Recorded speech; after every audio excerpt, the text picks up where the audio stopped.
यजामहे सुगन्धिं पुष्टिवर्धनम्। नमस्कार फ्रेंड, बहुत बहुत स्वागत अभिनंदन मेरे चैनल एस्ट्रो रेखा में। फ्रेंड्स, आज हम इस वीडियो में बात करेंगे मेष लगन और मार्गशीर्ष।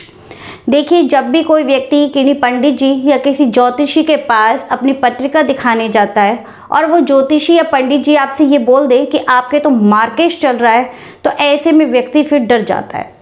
अब देखिए, आज हम इस वीडियो में मेष लगन के और मार्गशीर्ष के बारे में बात करेंगे। अगर मैं सच्चाई के बारे में बात करूं तो 100 में से केवल 10% ही मामलों में मार्गशीर्ष मृत्यु का कारक बनता है।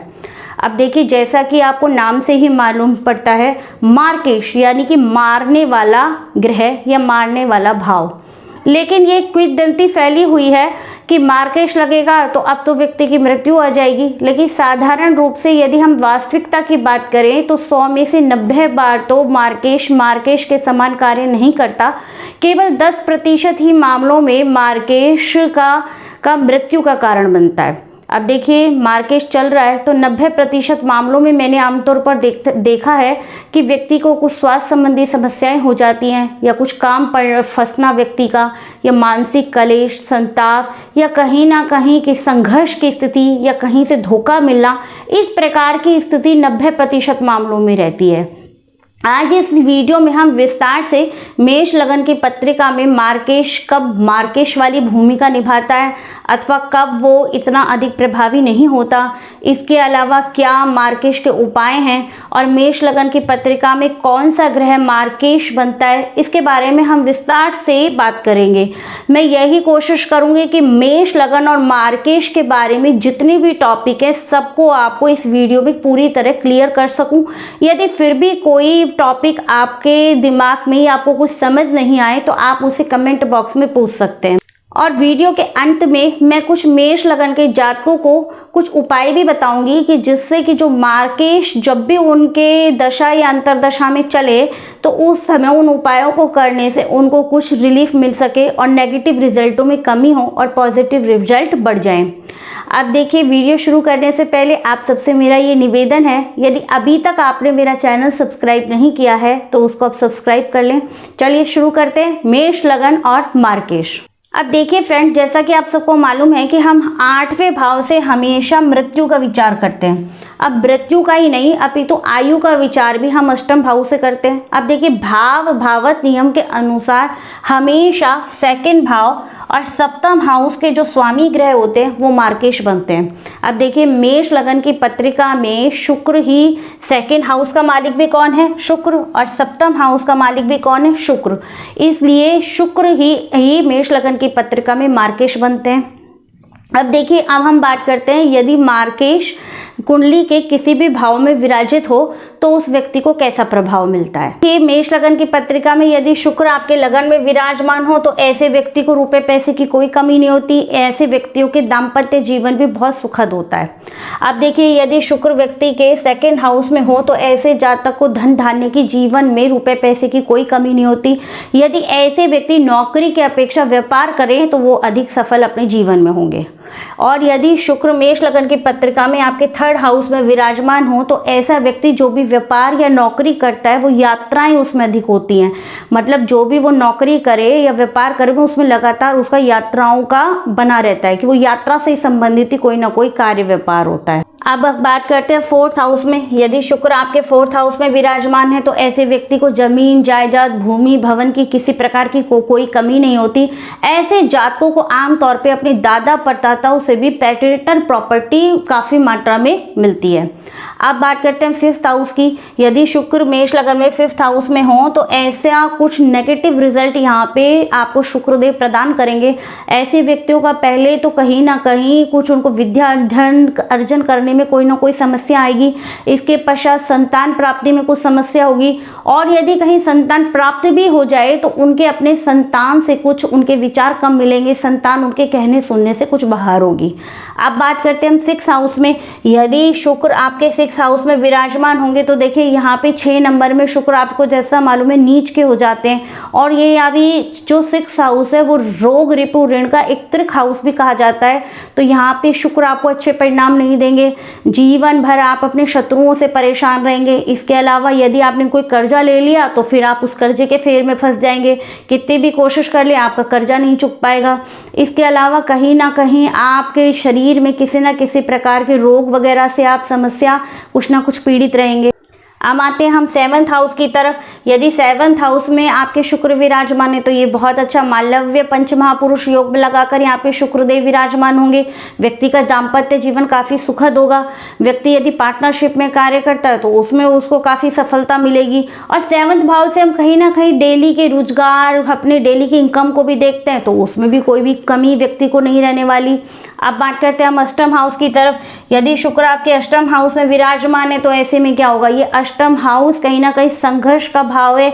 इसे ऐसे व्यक्ति के पास जो रुपए पैसे की तो कोई कमी नहीं होगी, उसके पास धन तो आएगा लेकिन वो धन उसका रुकेगा नहीं, कहीं ना कहीं किसी ना किसी कारण से उसका धन लगातार खर्च होता रहेगा। मतलब पैसा आने का कारण तो बनेगा लेकिन साथ ही साथ जैसे पैसा आएगा वैसे वो पैसा निकलने का भी रास्ता बना लेगा। अब आते हैं हम 9th हाउस की तरफ। यदि 9th हाउस में शुक्र विराजमान है तो ऐसे व्यक्ति की अपने पिता से कुछ ना कुछ अनबन रहेगी, उसके पिता के और उसके विचार नहीं मिलेंगे। और ऐसे व्यक्ति कुछ धर्म के विपरीत कार्य करने होते हैं, कुछ धर्म के विरोधी कार्य करने वाले होते हैं, अपने परंपराओं को ना मानने वाले व्यक्ति होते हैं। अब आते हैं हम 10th हाउस की तरफ। यदि 10th हाउस में शुक्र आपके विराजमान हो तो ऐसा व्यक्ति प्रबल रूप से ईमानदार होता है। ईमानदारी की ऐसे व्यक्तियों की मिसाल दी जाती है ईमानदारी के मामलों में। इसके अलावा 10th हाउस में शुक्र विराजमान है तो ऐसे व्यक्तियों को पढ़ने लिखने का कुछ काफ़ी शौक होता है। अब बात करते हैं हम 11th हाउस में। यदि मार्केश शुक्र आपके 11th हाउस में विराजमान है तो ऐसे जातक को अपने बड़े भाई बहनों से कोई ना कोई धोखा अवश्य मिलता है। अब बात करते हैं हम 12th हाउस की तरफ। अब देखिए आप सबको मालूम है कि शुक्र हमेशा 12th हाउस में कारक कहा जाता है और यहाँ पे ये उच्च के भी हो जाते हैं। तो ऐसे में व्यक्ति को घूमने फिरने का शौक होगा, उसको अच्छे ब्रांडेड कपड़े पहनने का शौक होगा। ऐसे लोग यदि विदेशों से जुड़ के कोई काम करते हैं तो बहुत अधिक सफलता मिलेगी। उनके जीवन में उनको सारे सुख सुविधाएं प्रबल रूप से प्राप्त होती हैं। अब फ्रेंड्स ये तो हमने बात करी कि यदि मार्केश शुक्र मेष लगन की पत्रिका में किसी भी भाव में विराजमान हो तो जातक के जीवन में किस प्रकार की स्थितियां उत्पन्न होती है। अब आते हैं अपने हम मेन टॉपिक के ऊपर कि मार्केश कब मृत्यु के भाव का मतलब मृत्यु का कारण बनता है। जैसा कि मैं पहले ही आपको बता चुकी हूँ कि 100 में से केवल 10% मामलों में ही मार्केश की भूमिका अदा करता है तय। तो ऐसे वो कौन से जब स्थितियां हैं कि जब मार्केश मृत्यु का कारण बनता है। अब देखिए यदि आप सबको मालूम है कि मेष लगन में शुक्र मार्केश बन रहे हैं, यदि शुक्र की दशा हो और साथ में यदि 6 हाउस के ग्रहों की स्वामी मतलब जो 6 हाउस का जो लॉर्ड है उसकी अंतरदशा आ जाए। मान लीजिए मेष लगन में शुक्र की दशा हो और उसके संग 6 हाउस यानी बुध की अंतरदशा आ जाए तो ऐसे में मार्केश की भूमिका निभाता है। या फिर इसका उलट भी हो सकता है, मान लीजिए 6 हाउस के जो स्वामी हैं क्योंकि यहाँ पे बुध बन रहे हैं तो बुध की दशा में मार्केश शुक्र का अंतर आ जाए तो ऐसे में भी ये अपना प्रबल मार्केश वाली भूमिका निभाते हैं। अब दूसरा देखिए कि कुंडली में यदि किसी जातक के कोई ग्रह नीच का हो और मान लीजिए उस नीच के ग्रह की दशा के अंदर मार्केश शुक्र की अंतर दशा आ जाए। मान लीजिए किसी व्यक्ति के राहु अष्टम हाउस में हो। अब जैसा कि आपको पता है कि वृश्चिक राशि और धनु राशि में हमेशा राहु नीच के होते हैं और अष्टम भाव में राहु अपना सबसे अधिक नेगेटिव रिजल्ट जातक को प्रदान करते हैं। अब मान लीजिए किसी व्यक्ति ऐसे जातक की राहु की दशा में शुक्र की अंतरदशा आ जाए या शुक्र की दशा में राहु की अंतरदशा आ जाए तो ऐसे में मार्केश अपनी प्रबल मार्केश की भूमिका निभाता है। इसके अलावा जीवन की तीसरे 7.5 चल रही हो और उसमें कहीं शुक्र की दशा या अंतरदशा आ जाए तो ऐसे में भी मार्केश अपनी प्रबल भूमिका निभाता है। अब देखिए आपको पता है कि आम तौर पे व्यक्ति अपने जीवन में 3 7.5 देखता है। प्रथम 7.5 तो बचपन की होती है, उसका ज़्यादातर प्रभाव व्यक्ति के माता पिता पर पड़ता है। सेकंड जो 7.5 होती है वो व्यक्ति की युवावस्था में आती है तो उस समय व्यक्ति को अपने जीवन में संघर्ष, व्यापार में कुछ लॉस होना या फिर कामों का बिगड़ना, कोई मानसिक परेशानी, इस अप्स डाउन्स, तो इस प्रकार की स्थितियाँ सेकंड साढ़े साथी में दिखती हैं। और जो जीवन की थर्ड साढ़े साथी होती है वो हमेशा आयु पे भारी होती है।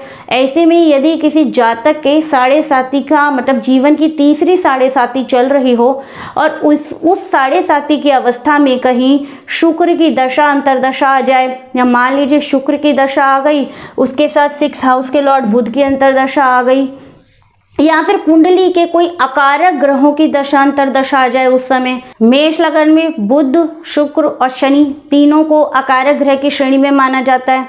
तो ऐसे में यदि साढ़े साथी तीसरी साढ़े साथी चल रही हो और बुध, शुक्र या शनि का आपस में कहीं दशा और अंतरदशा का संबंध बन जाए, तो ऐसे में मार्केश अपनी प्रबल मार्केश की भूमिका निभाता है। तो अब आप समझ गए होंगे कि मेष लगन की पत्रिका में कब मार्केश की भूमिका निभाता है। अब बात करते हैं हम इसके उपायों के बारे में। अब देखिए, सबसे अच्छा उपाय तो है कि आप शुक्र के बीज मंत्र ओम शुक्र शुक्राय नमः का जाप करें, क्योंकि बीज मंत्रों का जाप हमेशा जातक के लिए हमेशा पॉजिटिव रिजल्ट प्रदान करता है। इसके अलावा ऐसे समय में आप महामृत्युंजय का पाठ भी करवा सकते हैं, क्योंकि मार्केश के समय में यदि इस प्रकार की जो मैंने आपको स्थितियां बताई हैं, आपके साथ कुछ इस प्रकार की स्थितियां चल रही हैं, तो ऐसे में आप महामृत्युंजय के पाठ करवा सकते हैं, या स्वयं भी व्यक्ति अपने मृत्युंजय का पाठ कर सकता है स्वयं भी। इसके अलावा आप कोई सफ़ेद रंग का फूल, चावल, दूध, दही, कोई सफ़ेद रंग की मिठाई प्रकार को सबकी एक पोटली बनाकर आप बहते हुए जल में प्रभावित कर सकते हैं। इससे भी कहीं ना कहीं आपको मार्केश में कुछ रिलीफ मिलने की संभावना बनेगी। इसके अलावा आप छोटी कन्याओं को खीर और मिश्री का प्रसाद वितरण करें, उसमें भी आपको कहीं ना कहीं अपने नेगेटिव रिजल्टों में कमी होगी। फ्रेंड्स, आशा करती हूँ कि आज इस वीडियो में आप मेष लगन की पत्रिका में मार्केश की सभी टॉपिकों को समझ गए होंगे। तो आज के वीडियो में इतना ही, फिर मिलते हैं नेक्स्ट वीडियो में नेक्स्ट टॉपिक के साथ। तब तक के लिए नमस्कार।